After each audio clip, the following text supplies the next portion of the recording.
আসসালামু আলাইকুম। এই মুহূর্তে ক্রিকেট বিশ্বে অন্যতম বড় টকিং পয়েন্ট হচ্ছে লর্ডস ক্রিকেট স্টেডিয়াম বা হোম অফ ক্রিকেটের স্লোপ, অর্থাৎ যে ঢালটা আছে লর্ডস ক্রিকেট স্টেডিয়ামে, সেই ঢালটা নিয়ে অনেক বেশি মাত্রায় আলোচনা হচ্ছে। এবং লর্ডস ক্রিকেট গ্রাউন্ড, যেটাকে বলা হয় আসলে হোম অফ ক্রিকেট, যেখানে একদম শুরু থেকেই কিন্তু এই ঢালটা আছে এবং যখনই কেউ কোনো টেস্ট ম্যাচে মুখোমুখি হয় তখন এই ব্যাপারটা নিয়ে পার্টিকুলারলি অনেক বেশি মাত্রায় আলোচনা হয়। এই টেস্টে আরও বেশি আলোচনা হচ্ছে, বিশেষ করে প্রথম দিন যখন 14টা উইকেট পড়ে গেছে। প্রথমে আমাদেরকে জানতে হবে আসলে এই ঢালটা বা এই স্লোপটা কী জিনিস। স্লোপ হচ্ছে একটা ঢাল এবং সেই ঢালটা যেখান থেকে সিচুয়েটেড, আমি যদি আপনাদেরকে একটু ছবির মতো করে দেখাই, ধরে নিন আপনি যদি প্যাভিলিয়ন এন্ডটাকে দেখতে থাকেন, অর্থাৎ লর্ডস ক্রিকেট স্টেডিয়ামের যে প্যাভিলিয়ন এন্ডটা আছে, সেই প্যাভিলিয়ন এন্ডটাকে যদি আমরা সামনে রাখি, তাহলে ডান দিক থেকে বাঁ দিকে মাঠটা ঢাল হয়ে নেমে গেছে।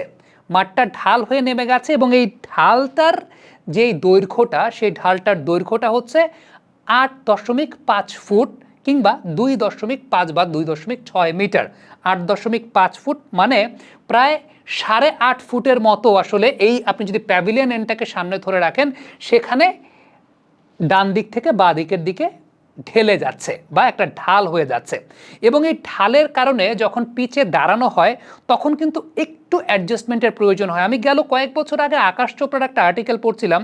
সেই আর্টিকেলে আকাশ চোপড়া নিজের পার্সোনাল এক্সপিরিয়েন্স থেকে তিনি একটা কথা বলছিলেন যে এখানে যে বিষয়টা ঘটে, যে একটা প্রান্ত থেকে আপনি দাঁড়ালে আপনার কাছে মনে হবে যে আপনি সামনের দিকে ঝুঁকে পড়ছেন, আবার আরেকটা প্রান্ত থেকে দাঁড়ালে আপনার কাছে মনে হবে আপনি পিছন দিক দিয়ে পড়ে যাচ্ছেন। অর্থাৎ যেটা বলা হয় আসলে আপহিল বা ডাউনহিলে আপনি যখন দাঁড়ান তখন ওই অ্যাডজাস্টমেন্টের জায়গাটা আসলে খুব বেশি মাত্রায় প্রয়োজন হয়। তামিম ইকবাল খানের সঙ্গে আমি কথা বলেছিলাম। তামিম ইকবাল খানকে আমি জিজ্ঞেস করেছিলাম যে আচ্ছা, লর্ডসে তো আপনার একটা সেঞ্চুরি আছে, সো এই টেস্টের আগে আসলে প্রিপারেশনটা আপনার ক্ষেত্রে কেমন ছিল, এই স্লোপের অ্যাডজাস্টমেন্টটা কিভাবে করেছেন। তামিম ইকবাল খান একটা কথা বলেছেন, সেটা হচ্ছে যে তিনি এই ব্যাপারে নিয়ে আসলে চিন্তাই করেন নাই, তিনি তার গেমটাই খেলেছেন। কারণ যখন টেস্ট ম্যাচ ক্রিকেটে আপনি এত বিষয় নিয়ে চিন্তা ভাবনা করবেন, তখন আলটিমেটলি আপনি হয়তো বা একটু প্যানিকড হয়ে যাবেন, আপনার অ্যাটেনশন সরে যাবে। সো এই জায়গাটার ব্যাখ্যাটা আমি দিচ্ছি যে তামিম ইকবালের সাকসেসফুল হওয়ার পেছনে এটা একটা অন্যতম বড় কারণ ছিল। আমি আমার মতো ব্যাখ্যাটা দিচ্ছি, তবে তার আগে আসলে স্লোপের জন্য প্রবলেমটা কি হয় বা কোন দিক থেকে আসলে কেমন ধরনের বলের আচরণ করে, সেই জায়গাটা একটু ব্যাখ্যা করতে চাই।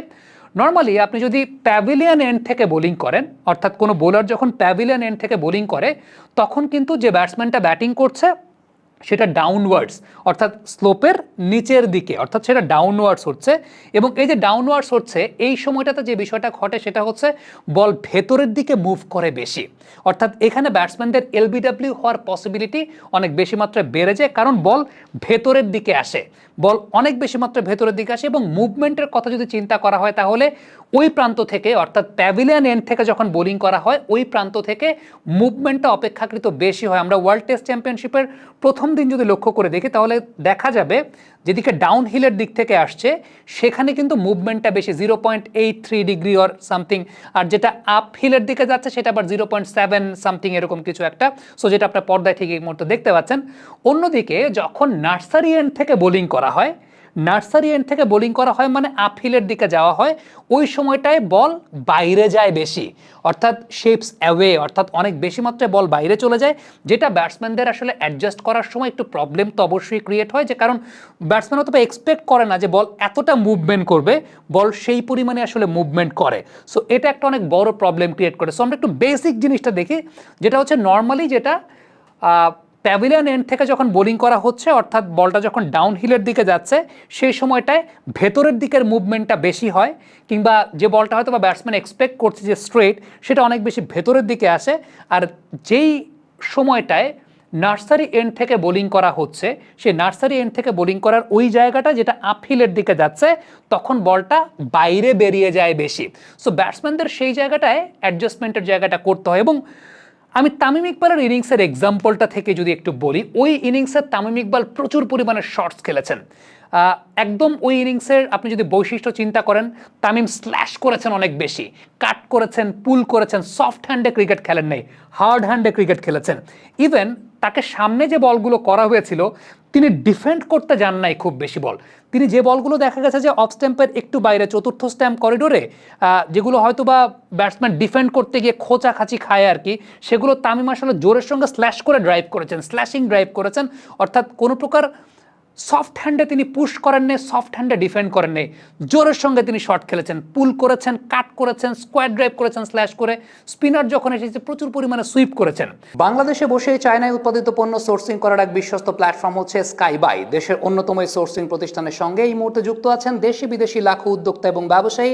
দেশীয় ক্ষুদ্র ব্যবসায়ীরা skybybd.com ওয়েবসাইটের মাধ্যমে খুব সহজেই চায়নায় উৎপাদকদের কাছ থেকে সরাসরি বিশ্বমানের পণ্য সংগ্রহ করতে পারেন।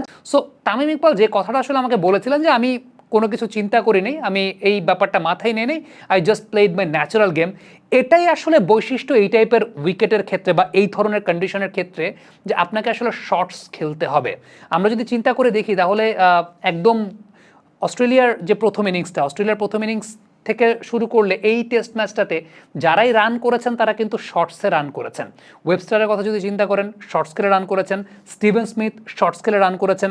সো এটা একটা খুব ইম্পর্ট্যান্ট ফ্যাক্টর যে উইকেট যখন এরকম কমপ্লিকেটেড, মুভমেন্টটা যখন বেশি because of the slope, definitely আপনাকে তখন সফট হ্যান্ডে খেললে পরে, কারণ আমরা ক্রিকেটকে অনেক বেশি পারফেক্ট করতে চাই, কিন্তু cricket is an imperfect game. এটা কেন বলছি, কারণ আপনি হয়তো একটা কপি বুক স্টাইলে ডিফেন্ড করতে যাচ্ছেন, কিন্তু ইউ নেভার নো এই ধরনের আনপ্রেডিক্টেবিলিটির জায়গায় বল যখন বেরিয়ে যাচ্ছে, আপনার ডিফেন্ড করার ক্ষেত্রে জায়গাটা যদি এরকম থাকে, আপনি একদম একটা পার্টিকুলার জায়গায় যদি বলটাকে ডিফেন্ড করার জন্য ব্যাটটাকে রাখেন, কখন বল কী ধরনের আচরণ করবে ইউ নেভার নো।